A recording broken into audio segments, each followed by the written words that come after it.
अस्सलामुअलैकुम, good morning, welcome to 1 million subscriber blog. So लीजिए, हो गई हमारी फजर। मैंने फजर की नमाज़ भी पढ़ ली। एक बार मोहम्मद उठा था तो उसको सुला दिया, फिर मैं बाहर आई। ऐसे ही जस्ट देख रही थी तो दूध वाले भैया भी दिख गए मुझे। मैं सोचा दूध ले लूँ। चलो दूध लेते हैं, चाय बनाते हैं, फिर उसके बाद आपसे मिलते हैं। अस्सलामुअलैकुम फ्रेंड्स। इंट्रोडक्शन तो सुबह की उसमें हो गया था। उसके बाद मैंने अपने लिए चाय बनाई, चाय पी। फिर ये थोड़ा सा उड़ गया था तो मैंने उसको थोड़ा सा दूध पिला के फिर आधा घंटा सोया, तो मैं भी उसके साथ सो रही। उठे, नाश्ता बनाए, काम किया। अभी बजे हैं 11, 11:30। और बाहर की आवाज़ को थोड़ा सा अवॉइड कीजिएगा, क्योंकि मैं रोड साइड ही रहती हूँ और यहाँ पे रोड पड़ता है, सड़क पड़ती है मतलब, तो गाड़ियों की और सबकी आवाज़ आती है। और हमारा ऐसा है कि हम रैंडमली कभी भी वीडियो बना लेते हैं। सो अभी जनाब सो रहे, तो मैं ऐसे ही जस्ट उसको सुलाते सुलाते फेसबुक देख रही थी। मैंने रैंडमली एक वीडियो देखा, ऐसे ही आ रहा था सारा वीडियो, तो उसमें एक वीडियो देखा जिसमें एक लेडी के हाथ में थैली थी बालों की। मुझे लगा कोई चीज़ों का, जैसे ऑयलिंग का उसका एडवर्टाइजिंग होती है, वो होती होगी। जब पूरा वीडियो मैंने देखा ना तो मुझे तो होश उड़ गए। तो सबसे पहले आप भी ये वीडियो देखिए, देन उसके बाद मैं आपसे मिलती हूँ। बहुत ज़रूरी बात करनी है, प्लीज़ देखिएगा। टेस्ट भी करा के देख सकते हैं। और आपके सामने टेस्ट के अलावा सबसे इम्पोर्टेंट मैं हूँ आपकी विटनेस। देखिए, आप इतना बड़ा प्रूफ है आपके सामने। ये देखिए, ये बाल ऐसे करते ही निकल जा रहे हैं। ये देखिए, एक बार भी कोम नहीं कर पा रहे। मैं पानी में जाते ही बाल खराब हो जा रहे हैं। मैं कंघी भी नहीं कर पा रही हूँ, मैं जॉब पे भी नहीं जा पा रही हूँ। तो मेरा घर कैसे चलेगा बताइए? मेरे बच्चे हैं छोटे, मेरा घर कैसे चलेगा? मैंने क्या इसका बिगाड़ा था जो इसने मेरे साथ ऐसा किया? ये बोलती है मुझे 18 साल का एक्सपीरियंस है, कोई पुलिस वाला मेरा कुछ नहीं कर सकता, कोई मीडिया मेरा कुछ नहीं कर सकता। तो ये है कौन जो इसका कुछ नहीं कर सकता? ऑयल कहीं अवेलेबल नहीं है, कहीं नहीं मिलता है, इसी के पास मिलता है, यही बनाती है। मैंने ये ऑयल यूज़ किया लेकिन मुझे कुछ भी नहीं ठीक हुआ, मेरे बाल ठीक नहीं हुए। तो बोली कि फिर मेरे पास से शैम्पू खरीदो। फिर मैंने शैम्पू खरीदा, फिर भी मेरे बाल ठीक नहीं हुए। पर मैंने बोला मैडम 15-16 हज़ार रुपये हो गए, अभी आप कितने पैसे मांगोगे? फिर बोलती है कि तुम आ जाओ, मैं तुम्हें फ्री स्पा कर देती हूँ। तो वो स्पा बोलकर उसने कुछ किया लेकिन उससे भी ठीक नहीं हुए। तो मैंने बोला मैडम मेरे बाल बिल्कुल ठीक नहीं हुए। तो बल्कि तुम एक बार आ जाओ, मैं करती हूँ। तो उसने परसों बुलाया मुझे, मैं आई 1 वीक पहले, तो उसने मेरे बालों को जला ही दिया, पूरे बाल ही तकरीबन जल गए। ये देखिए आप, ये देखिए तो पूरे बाल। और ये जब जैसे ही ये बाल पे पानी पड़ता है तो ये बाल बिल्कुल हेयर ऐसे हो जाते हैं। देखिए, ऐसा करने से देखिए इतने इतने बाल निकल जा रहे हैं। ये बाल मेरे इतने बड़े थे, यहाँ तक थे। वो मुझसे बिना परमिशन के मेरे बाल को काटा। मेरे पास रिकॉर्डिंग है। मैंने बोला क्यों काटा? तो बोले कि पहले बाल सेट करना पड़ेगा, बाद में कलरिंग करना पड़ेगा। तो उसने मेरे से बिना परमिशन के मेरे बालों को काट दिया। और ये बाल देखिए आप, पानी में जाने के बाद में ये बाल को बिना कुछ टेस्ट भी करा के देख सकते हैं। और आपके सामने टेस्ट के अलावा सबसे इम्पोर्टेंट मैं हूँ आपकी विटनेस। देखिए, आप इतना बड़ा प्रूफ है आपके सामने। ये देखिए, ये बाल ऐसे करते ही निकल जा रहे हैं। ये देखिए, एक बार भी कोम नहीं कर पा रहे। मैं पानी में जाते ही बाल खराब हो जा रहे हैं। मैं कंघी भी नहीं कर पा रही हूँ, मैं जॉब पे भी नहीं जा पा रही हूँ। तो मेरा घर कैसे चलेगा बताइए? मेरे बच्चे हैं छोटे, मेरा घर कैसे चलेगा? मैंने क्या इसका बिगाड़ा था जो इसने मेरे साथ ऐसा किया? ये बोलती है मुझे 18 साल का एक्सपीरियंस है, कोई पुलिस वाला मेरा कुछ नहीं कर सकता, कोई मीडिया मेरा कुछ नहीं कर सकता। तो ये है कौन जो इसका कुछ नहीं कर सकता? ये भी तो एक इंसान ही है ना। आप मुझे इंसाफ चाहिए, मेरे हेयर ठीक कराना चाहिए इसको, और इसका पार्लर बिल्कुल बंद करा दीजिए। ये बोलती है 18 साल का एक्सपीरियंस जिसको रहता है वो क्या ऐसे करते हैं? ये सॉरी बोलने के बजाय, मेरा ट्रीटमेंट कराने के बजाय मुझे अवॉइड कर रही है, मुझे फ़ोन भी रिसीव नहीं कर रही है। मैं जब उसको कंप्लेंट कर रही हूँ तो वो मेरे ही खिलाफ एक्शन ले रही है। मैंने क्या क्या है जो मेरे खिलाफ ये कंप्लेंट करेगी बताइए आप? मैं कंप्लेंट इसलिए किया है कि मैंने इसको बहुत टाइम दिया, मैंने इसको रिक्वेस्टली समझाया कि देखो मेरा ये प्रॉब्लम है, आप इसको ठीक कर दो, मैं जॉब पे नहीं जा पा रही हूँ, 1 मंथ से घर पे बैठी हुई हूँ, लेकिन ये मेरी प्रॉब्लम को नहीं समझ रही। जो बनाया है ना वो ऑयल खुद का है। ये इसका ही है, इसने ही बनाया, इसने बोला कि मैंने ही बनाया है, ऑयल उसका है। मेरा गलती नहीं है, मैं कोर्ट में देख ले, तुम बोल रहे हो पूरा। हाँ, वो मेरी गलती नहीं है, कोर्ट में देख लेती हूँ। पुलिस स्टेशन में मैंने कंप्लेंट दे दी चुकी हूँ। अब ये बोलती कि उसकी, हाँ, एबिट्स पुलिस स्टेशन में कंप्लेंट दे चुकी हूँ। उसकी गलती नहीं है तो फिर ये किसकी गलती है? उसके पास सीसीटीवी फुटेज है सारे, मैं जब गई थी तो उन्हें, उसकी गलती नहीं है तो किसकी है? फिर ये क्यों किया ये मेरे ये जो बाल हेयर ख़राब हो गया है, कैसे हुए हैं? अभी तक आप कितने खर्चा कर? अभी तक मेरे सर देखो, अभी मेरा किराया छोड़ के अभी तो 15-16 हज़ार तो मेरा खर्चा हो गया है। मेरा किराया जाने आने के लिए मेरे को 600 होता है। अब बताइए मैं करूँ तो क्या करूँ? अब इसकी अगर गलती नहीं है तो आप बताइए। फिर ये मुझे बोल रहे हैं कि हाँ मुझसे गलती हुई है, ये मेरे पास उसकी रिकॉर्डिंग है। वो बोल रहे कि मुझसे गलती हुई है, मैं ठीक करती हूँ बेटा, तो आ जा। जब मैं इसके पास जा रही हूँ तो वो ठीक क्यों नहीं कर रही? फिर मुझे अवॉइड क्यों कर रही है? फ़ोन क्यों रिसीव नहीं कर रही? छुप के क्यों चले जा रही है? घर पे आते हैं तो मिलती ही नहीं है, फ़ोन पे पार्लर में मिलती नहीं है। आदाब, अस्सलाम वालेकुम। मैं Sayeda Sadaf Ali, social worker and human rights से हूँ। आज हमारे पास एक केस आया हमारे बाजी का। एक बेचारे इतने प्रॉब्लम में, उन्होंने जॉब करे तो उनका घर चलना है, उनके बच्चे भी हैं। उन्होंने यहाँ पर एबिट्स पर जो क्वींस ब्यूटी पार्लर है वहाँ पर आए थे सिर्फ बालों को कलर करने। वो औरत उनको कलर करने की बजाय बाल सेट करती हूँ बोले, काट रहे बाल ज़बरदस्ती। तो उन्होंने बोले बाल क्यों काट रहे हो? तो नहीं, मैं सिर्फ सेट कर रही हूँ, कलर करने से पहले सेट करना पड़ता। अच्छी बात है बोल के उन्होंने बोले, उनको मालूम नहीं था पूरे बाल काट देती। पूरे बाल काट दी, फिर जो ज़बरदस्ती केमिकल लगा दिए और वो हीट होने की वजह से उनके पूरे बाल जल गए, पूरे बाल चले गए। देखिए आप लोग कितने बाल है, एक सेकंड में आपको बताती हूँ। ये देखिए इतने लॉन्ग हेयर थे उनके, यहाँ तक हेयर थे। अभी देखिए इतने बाल, ये देखिए। ये ऑयल दिए उन्होंने, लगवा बाल आ जाते बोले। इसके लगाने से और इन्फेक्शन हो गया, पूरा जल गया। अब उनको पूरे बाल निकालना पड़ता, गुंडू कराना पड़ता बोल के बोल रहे हैं। और कुछ लोग जो है मेरे को कमेंट करके, दूसरे चैनल्स में मेरी न्यूज़ आई तो बोल रहे कि तुम लोग क्या पैसे खाने के लिए बोल रहे, क्या डिमांड है? केसीआर सब, केटीआर सब बाला देना क्या बोल रहे हैं? हम ना बाला दियो बोल के नहीं बोल रहे। बेवकूफ़ जाहिल लोगों को मैं ये बोलना चाह रही हूँ ताकि कल और एक बेचारी लड़की के साथ ऐसा नहीं होना। वो चीज़ से हम लोग लाइफदार है, क्योंकि हम कुछ नहीं मांग रहे, उनसे कुछ डिमांड नहीं है। ट्रीटमेंट करा दो, जो हो रहे पैसे आप ट्रीटमेंट वालों को दे दो, हमारे हाथ को नको दो। जाओ सैलून पे, दूसरे सैलून पे कराते, तेरे पे भरोसा नहीं और पूरा कुछ भी कर देंगी तू। इसलिए हम भरोसा नहीं करके हम बस ये बोल रहे कि जहाँ हम बोल रहे हैं मैं तुम ट्रीटमेंट करा दो। लेकिन उन्होंने एक्सेप्ट कर रहे, उल्टा बोल रहे कोर्ट में देख लेती हूँ वो है। तो हमको कोई प्रॉब्लम नहीं है, बस हम एक ही रिक्वेस्ट कर रहे हैं कि हमको इंसाफ चाहिए। जो वैयात कमेंट कर रहे हैं, मैं तो उनको ज़रा भी भाव नहीं देती, क्योंकि ऐसा बोलना एक लेडीज़ की वो क्या बोलना चाहिए, गलत बेइज्जती करे ऐसी बात है। एक लेडीज़ की खूबसूरती उसके बाल होते हैं। आप लोग जो कमेंट करके बेवजह बेफजूल बातें करें ना, कभी अच्छे नहीं रहेंगे, याद रखिए आप लोग। बस हमको इंसाफ चाहिए, हम बस यही बोल रहे हैं, ताकि कल के दिन और एक बच्ची के साथ ऐसा हुआ तो उसकी लाइफ स्पॉइल्ड हो जाती है। उनको जॉब कैसे जाएंगे? उनके 2 बच्चे, उन्होंने घर चलाते, उनके हस्बैंड से उनका झगड़ा हो गया, 3 दिन से हमारे पास आके रह रहे। बाल चले गए तो कौन सा हस्बैंड रख लेता?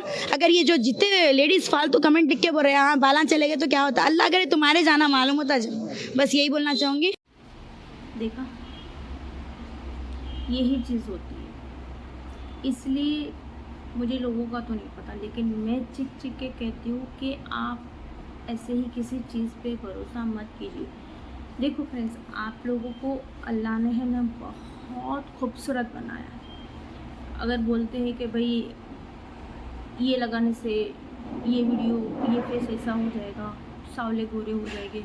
अगर आपको गोरा ही करना था तो ऊपर वाला आपको गोरा पैदा करता, सावला पैदा क्यों करता, काला पैदा क्यों करता? तो गोरे ही होते तो अफ्रीकन लोग इंडिया में ये सारी चीज़ें लगा के नहीं करते। मेरे बाल बहुत कर्ली हो गए हैं, मुझे स्ट्रेटनिंग करवानी है, स्मूथनिंग करवानी है। मेरे पास भी काफ़ी कस्टमर आते हैं, बोलते हैं आप स्ट्रेटनिंग स्मूथनिंग करते हैं। मैं करती हूँ, मैं मना नहीं करती, लेकिन उन करने से पहले उनको मैं 3 से 4 बार कहती हूँ कि मैम प्लीज़ मत कीजिए, हो सके आपके बाल बहुत अच्छे हैं, थोड़ा सा केयर कीजिएगा, थोड़ी चीज़ें लगाइए। बट वो क्या होता है ना कि आपको आलस उस चीज़ में आ जाती है। चीज़ें घर पे बना के आपको खुद इस्तेमाल करने का टाइम नहीं है, लेकिन पार्लर में जाके पूरा पूरा दिन, आधा दिन smoothening, straightening, chemical, ironing, blow dryer, ये सब करना है आप। क्यों? क्योंकि वो सिर्फ चंद टाइमों के लिए आपके बाल आपको अच्छे दिखते हैं। फिर उसके बाद जो बालों की हालत होती है ना, फिर आप यूट्यूब पे सर्च करते हो बिगड़े हुए बालों को ठीक करने का तेल, बिगड़े हुए बालों को ठीक करने का शैम्पू, फिजी हेयर को स्ट्रेट कैसे कर। अरे स्ट्रेट, अगर आपके बाल आपको स्ट्रेट ही देने थे तो ऊपर वाला आपको स्ट्रेट बाल नहीं दे देता।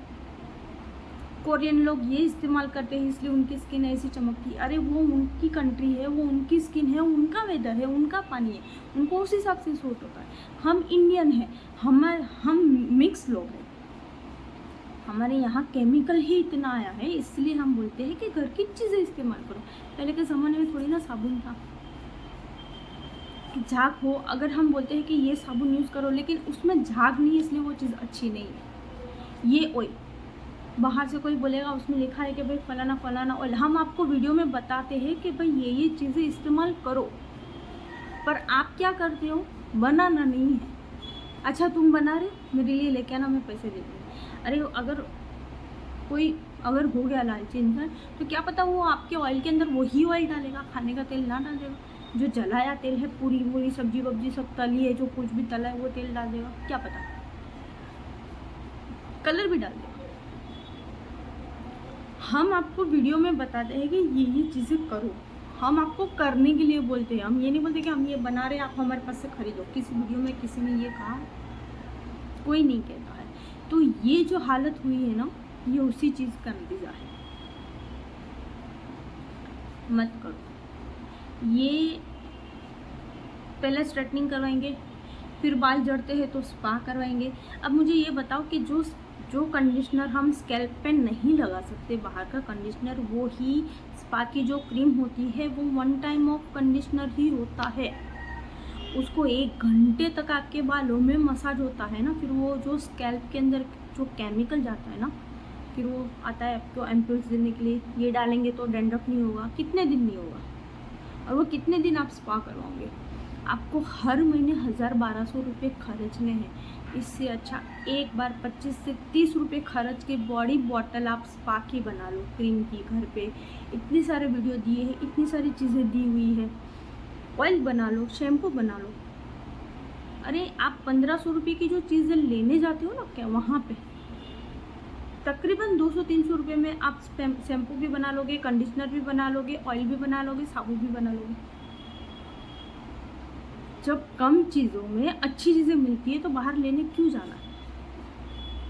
मैं नाम नहीं दूंगी, मेरी एक रिश्तेदार है, उसने भी स्ट्रेटनिंग स्मूथनिंग करवाया, उसने मेरे को 1000 बार बोला होगा, लेकिन माशाल्लाह उसके बाल इतने अच्छे थे ना, तो मैंने उसको बोला कि मत करवा, लेकिन वो मानी नहीं। बट बाहर जाके उसने केराटिन करवा लिया। अब केराटिन ऐसी चीज़ होती है, देखो अगर आपके पास नॉलेज नहीं है ना, तो लोगों को आपको उल्लू बनाने में बहुत मज़ा आता है। रीज़न क्या है पता है? रीज़न ये है कि उसके बाल बिगड़ गए, स्ट्रेटनिंग स्मूथनिंग हुई नहीं बराबर, मतलब केराटिन हुई नहीं। केराटिन में आपके 80% to 90% आपके बाल स्ट्रेट होते हैं, ठीक है, वो कुछ टाइम के लिए होते हैं, ठीक है, कुछ टाइम के लिए वो आपके बाल होंगे स्मूथनिंग, स्ट्रेट होंगे, स्मूथ होंगे। लेकिन अगर वॉश करने के दूसरे दिन बाद भी नहीं हुआ है तो वो हार्ड केमिकल है, आपके बालों को सूट नहीं होता है। फिर उसने बोला कि मेरे बालों के, तो बोला ठीक है तुम कल आ जाना। अरे आपने इतना हाई केमिकल अपने बालों में डाला है तो एटलीस्ट उसको 6-7 महीने या 1 साल बाद आपको केमिकल टू केमिकल वर्क करना रहता है। वो सडनली अगर उसको नॉलेज होगा तो बोलेगी कि दीदी नहीं अभी मत करवाओ, अभी किया है तो हम आपको 3 महीने या 4 महीने या 5 महीने बाद वापस रीटचअप कर देंगे। लेकिन उसने बोला दूसरी बार आओ। अब सडनली वो मेरे पास आई तो मैंने बोला कि back to back chemical work नहीं होता है बालों पे, बहुत ख़राब बाल हो जाएंगे, जल जाएंगे। तो उसने वो बात मेरी मान ली नहीं गई। लेकिन फिर जब उसने बोला मेरे हेयर फॉल बहुत ज़्यादा हो रहे, इतने बाल निकल रहे। अब गाइस जब आप कोई चीज़ केमिकल अपने सर पे डालोगे तो वो इतने बाल निकलेंगे ही निकलेंगे। खुद का एक्सपीरियंस है मेरा। तो उसने बोला आजा स्पा कर देते हैं। स्पा से कभी हेयर फॉल रुकता है क्या? कहाँ है ये, कहाँ लिखा है, कौन सी ब्यूटी की बुक में लिखा है? मैं 22 साल से ये फील्ड में हूँ, मैंने आज तक कभी एक्सपीरियंस नहीं आया कि स्पा से आपके बाल हेयर फॉल रुकते हैं या डैंड्रफ जाता है। आपको डैंड्रफ किस चीज़ से हुआ है पहले वो सोचो। और आपके पास आपके घर में कितनी अच्छी चीज़ें हैं, चावल है, फिर आपके पास मसूर की दाल है, दही है। गाइस नींबू सर पे कभी नहीं लगाते। आप नींबू को ऐसा निचोड़ो ज़मीन पे, एसिड जैसा वर्क करेगा। बोलते ना वेट लूज में नींबू पानी पिया करो, तो चर्बी को गला सकता है। तो आपके बालों का, आपकी स्किन का क्या हाल करेगा? दही लगाओ, अगर नॉनवेज खाते हो अंडा लगाओ, आवाज़ का अवॉइड कीजिएगा प्लीज़। वो सारी चीज़ें लगाओ। कितनी अच्छी चीज़ें। देखो ये वीडियो लंबा हो जाएगा, लेकिन आपके लिए किसी एक ने भी ये वीडियो देख लिया ना, कोई एक व्यूअर्स ने भी मेरा ये वीडियो देख लिया ना, मेरे लिए बहुत हो गया, क्योंकि वो एक बंदे के पास सही नॉलेज तो गया। ठीक है, तो मत कीजिए ये सारी चीज़ें, अवॉइड कीजिएगा। अगर आप पहले उनसे पूरी नॉलेज लीजिए, फिर ऐसी चीज़ें हो जाती है। अब सोचो, जो बाल जाने में 1 महीना लगा, वो बाल आने में कितना टाइम लगेगा। खुदा ना खास्ता अगर उसके बालों पे हैवी वर्क हुआ होगा और हैवी से हैवी होगा केमिकल यूज, तो पता नहीं उसके बालों का जड़ भी जल गया होगा, मैं भी शायद ना भी आए उसके बालों पे। फिर आप मोर्चा लेके निकलोगे, कोई फ़ायदा नहीं होगा। उसका तो कुछ नहीं होगा, वो तो अपनी दुकान बंद करके दूसरी जगह खोल लेगी जहाँ उसको कोई पहचानता नहीं होगा, है ना, क्योंकि उसने लोगों को लूटा ही इतना है, तो उसको फिर कोई फ़र्क नहीं पड़ेगा। मेरी हाथ जोड़ के आप सबसे रिक्वेस्ट है, ये सारी चीज़ें मत कीजिए। हम आपको बोलते हैं कि ये चीज़ें आपके हेयर के लिए, स्किन के लिए अच्छी है, तो प्लीज़ आप वो घर पे इस्तेमाल, जो हम बोलते हैं कि ये करो तो वो करो। लेकिन देखो मेरा कैसा है कि मैं पहले देखो ये वीडियो देखो, ये फ़ोटो मैं नहीं करूँगी, मैं अपने पे लगाऊंगी। मैं 15 दिन में, महीने में एक बार अगर वीडियो डालती हूँ, तो इसका मतलब ये है कि मैंने अपने फेस पे ऑलरेडी 15 दिन पहले आपको चीज़ें दिखाई थी, तो उसको कवर तो होने दो, फिर मैं आपको दोबारा दिखाऊंगी। ये चीज़ें लगाने से केराटिन जैसे बाल हो जाते हैं, स्मूथ बाल हो गए, नहीं होगा। स्ट्रेट बाल आपके नहीं होंगे, आपके बॉर्न ऑफ द जो बाल है, जो आप पैदा हुए थे, जो बाल है वही रहेंगे। हमारा खाना पीना चेंज हो गया है, हमारी बॉडी में दवाई इतनी गई है, कोरोना की वजह से हमने इतनी दवाई ली है, इतना काढ़ा पिया है, तो जिसकी गर्मी की वजह से जो गर्मी आपके फेस पे भी निकलेगी, आपके बालों पे भी निकलेगी। लेकिन अभी उसको करना क्या है, घर की चीज़ों से ही आपको उसको ठीक करना है। मैंने अभी कुछ दिन पहले एक वीडियो देखा था, आयुर्वेदिक साबुन, नेचुरल चीज़ों से वो साबुन बना रहे थे, घर की चीज़ों से। नेचुरल मतलब घर की चीज़ें, टोटली सारी चीज़ें घर की थी, एक भी चीज़ उसने केमिकल यूज़ नहीं किया या बाहर की कोई चीज़ यूज़ नहीं की है, एक भी नहीं। मैंने वो साबुन बनाया, मैंने लगाया अपने फेस पे। अब देखो मेरे बाल पे ना अभी भी हेयर होंगे, दिख रहे हैं आपको, हेयर है ना, लेकिन वो साबुन मैंने यूज़ किया, गाइस सही में मुझे बहुत फ़र्क पड़ा, सच में। मैंने उसको फेस पे भी यूज़ किया, मुझे काफ़ी फ़र्क पड़ा। मैंने सोचा उसने कुछ चीज़ें उसके अंदर इंक्लूड नहीं की थी जो मैंने की थी, तो उससे मुझे फ़र्क पड़ा, तो मैं आप लोगों से शेयर करूँगी, बिल्कुल करूँगी। लेकिन आंखें बंद करके किसी पे भरोसा मत कीजिए। उसने जो चीज़ें यूज़ की, मैंने जो चीज़ें यूज़ की, वो आपको, मुझे सूट होगी, उसको सूट नहीं होगी, उसको सूट होगी, मुझे सूट नहीं होगी, आपको सूट, सॉरी फ़ोन गिर गया था। वो चीज़ें आपको भी सूट हो सकती है, नहीं भी हो सकती है। तो आप अपना दिमाग लगाओ कि क्या चीज़ें हैं जो आपको सूट नहीं होती। हो सकता है आपको दही सूट नहीं होता हो, तो आप अपने फेस पैक पे दही इस्तेमाल मत करो। हो सकता है आपको हनी सूट नहीं होता है, तो हनी यूज़ मत करो, उसकी जगह पे ऑयल यूज़ करो। आपको एलोवेरा जेल यूज़ नहीं होता है, तो उसकी जगह पे हनी यूज़ करो। हर किसी की अलग अलग चॉइस होती है। कहने का मतलब ये है कि थोड़ा सा अपना भी दिमाग लगाओ, अंधेधुन मत हो जाओ। अगर मेरी बातों से किसी को बुरा लगा हो तो I am really sorry friends, sorry guys. अगर ये वीडियो आपको अच्छा लगा हो तो प्लीज़ इस वीडियो को लाइक कीजिएगा, शेयर कीजिएगा, सब्सक्राइब कीजिएगा, और थोड़ा सा अपने आप से प्यार कीजिएगा। दिखावे पे ना जाए के आप खुद देखो आपकी बॉडी को मिरर में कि आप कैसे हो। आप खुद से प्यार करोगे तो यहाँ वहाँ नहीं जाओगे, ठीक है। तो इसी बात से इस वीडियो को मैं यहाँ एंड करती हूँ, क्योंकि ये वीडियो बहुत लंबा हो चुका है, ठीक है। तो आई होप आप लोगों को मेरी बात समझ में आई होगी, और कुछ ज़्यादा बोल दिया हो तो आई एम सॉरी, बट फिर भी एक बार सोचना ज़रूर। मिलते हैं आपको अगले वीडियो में। अल्लाह हाफिज़।